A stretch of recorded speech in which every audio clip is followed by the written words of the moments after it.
Welcome to our channel. Today, we are going to show you how to add a promo code in the Whatnot app. If you are looking to save money on your purchases or take advantage of special offers, this video will guide you through the process clearly and easily. First, open the Whatnot app on your device. Once you're inside the app, look at the bottom and click on the account icon. Next, in your account menu, select the Payments and Shipping option. Scroll down through the menu until you see the field labeled for entering a promo code.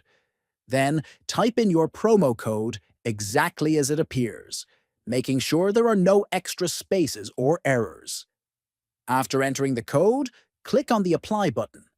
The app will confirm that your promo code has been successfully applied. If you found this video helpful, please subscribe to our channel, like the video, and share it with others. Thanks for watching.